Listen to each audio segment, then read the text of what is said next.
Senhor esteja convosco. Ele está no meio de nós. Proclamação do Evangelho de Nosso Senhor Jesus Cristo, segundo São Lucas. Glória a vós, Senhor. Aconteceu num dia de sábado que Jesus entrou na sinagoga e começou a ensinar. Aí havia um homem cuja mão direita era seca. Os mestres da lei e os fariseus o observavam, para verem se Jesus iria curá-lo em dia de sábado, e assim encontraram motivo para acusá-lo.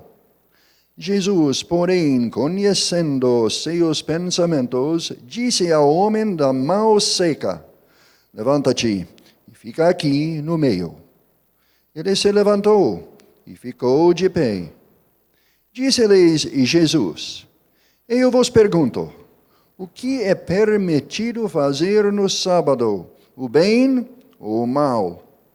Salvar uma vida ou deixar que se perca?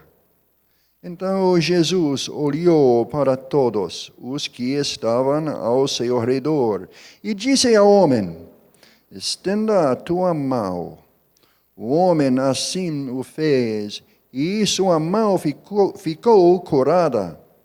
Eles ficaram com muita raiva e começaram a discutir entre si sobre o que poderiam fazer contra Jesus.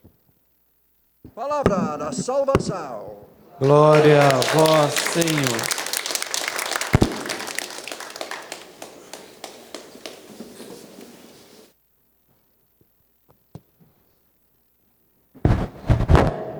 Meus queridos irmãos, que bela página do Evangelho que nós acabamos de ouvir.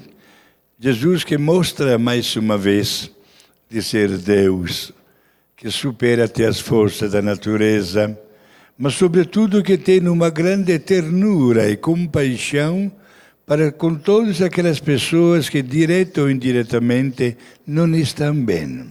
Pode ser uma mão ressequida. Interessante o pormenor que São Lucas coloca que esta mão que estava atrofiada, seca, era a mão direita. Isto é, a mão que nós mais usamos até nos nossos serviços, para os nossos movimentos. A grande preferência de Jesus, repito, para as pessoas menos favorecidas. Se quiséssemos fazer até um estudo para averiguar o seguinte: quantos milagres Jesus operou? Poderíamos ter duas pistas. Uma é uma frase do evangelista e apóstolo São João, que chega a escrever: se quiséssemos colocar por escrito todos os milagres que Jesus operou, não seriam suficientes as bibliotecas do mundo para conter o relato. Olha só, que frase muito importante. Porém, uma leitura dos 4 evangelhos, Mateus, Marcos, Lucas e João, relatam ao todo 36 milagres operados por Jesus, divididos em 2 categorias: 24 milagres para as pessoas doentes e 12 milagres quando Jesus supera a natureza humana. Por exemplo, quando Jesus transforma a água em vinho nas bodas de Caná, multiplica o pão e o peixe para milhares de pessoas, acalma o vento, acalma o mar, etc. Mas a grande preferência de Jesus foram sempre as pessoas menos favorecidas, os doentes. E hoje, mais um caso de um doente. E olha só, ao passo que Jesus opera esta graça, dando a este homem a alegria de poder movimentar a sua mão direita de uma maneira normal. Imaginamos o comentário deste homem quando deve ter chegado na sua casa, mostrando como ele sabia mexer e movimentar a sua mão direita, ao passo que os fariseus são eles a ficar com a consciência, desculpe a expressão, seca, atrofiada. Porque ao invés de reconhecer o milagre de Jesus, procura encontrar algo para entregar Jesus às autoridades. Com qual motivação? Porque Jesus operava no dia sagrado que era o domingo, era o sábado. Depois, com a ressurreição de Jesus, passou para o domingo. Mas Jesus dá uma grande lição para todos nós. Em primeiro lugar, quando se trata de fazer o bem a uma pessoa, não se deve olhar para o relógio. Devemos todos doar a nossa adesão, reconhecendo, especialmente na pessoa que precisa de algo, a mesma imagem de um Deus que está ansioso de receber um sorriso, um copo de água, uma ajuda, uma visita no momento de grande desespero ou de desconforto, etc. Todos nós entendemos esta linguagem de Jesus. Tenho certeza, prezados amigos, aqui presentes, queridos telespectadores, que todos marcamos a nossa presença na missa de ontem, quando Jesus, por 3 vezes, pronuncia a mesma frase: quem não me segue, quem não se desapega dos familiares, quem não carrega a sua cruz, não pode ser meu discípulo. Por 3 vezes Jesus pronunciou esta palavra. Ed è interessante como São Paulo, na carta aos Coríntios, que acabamos de ouvir, toca neste mesmo assunto, quando ele está dizendo que está completando em si mesmo o que está faltando na paixão de Jesus. Quando nós participamos do estilo de Jesus, que não veio para merecer elogios, para ganhar uma coroa em cima da cabeça, né, para que todo mundo fale bem dele, não.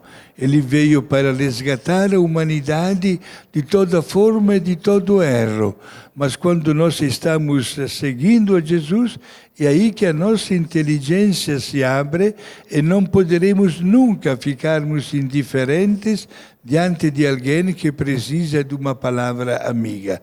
Olha como as sequelas de Jesus, isto é, acompanhamento de Jesus, transforma também o nosso modo de ser e o nosso modo de agir. Por isso, meus amigos, é o momento de invocar a Cristo para alcançar um objetivo. O objetivo de seguir as suas pegadas, de entender a sua linguagem de amor, de deixar, digamos assim, nossas satisfações pessoais em vista de um bem maior que nunca nos será tirado. Meus amigos, diz o Evangelho de hoje que Jesus fez uma pergunta na sinagoga, diante deste homem com a mão direita ressequida: o que é permitido fazer no sábado? O bem ou o mal? Salvar uma vida ou deixar que se perca? E não esqueçamos, diz o evangelista Mateus, contando este mesmo episódio, olha, Lucas diz que olhou para todos os que estavam no seu redor.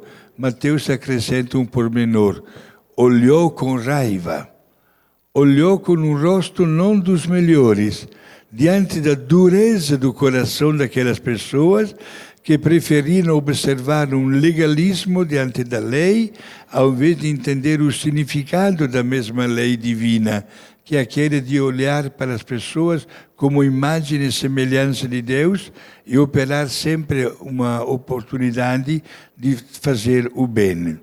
Meus irmãos, e nós? Onde é que nós estamos? Somos discípulos de Jesus? Entendemos esta linguagem? Estamos prontos, nós também, a fazer o bem sempre aos nossos irmãos? Com certeza gostaria que a resposta fosse positiva.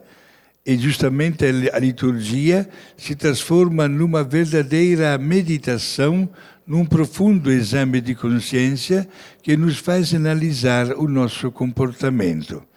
Hoje somos nós a dizer a Jesus de atender aos nossos pedidos, de considerar também a nossa fraqueza, sobretudo quando, mesmo diante dos bons propósitos, depois temos a ousadia de virar as costas e de voltar ao pecado. Vamos pedir a Jesus que fortaleça a nossa boa vontade, nos estimule a sermos hoje melhores e diferentes de ontem. E no começo de mais um dia de vida, peçamos a Jesus a grande alegria de desfrutar no máximo as ocasiões que nos podem levar a crescer na nossa vida autenticamente cristã. Seja louvado Jesus Cristo. Para sempre seja louvado.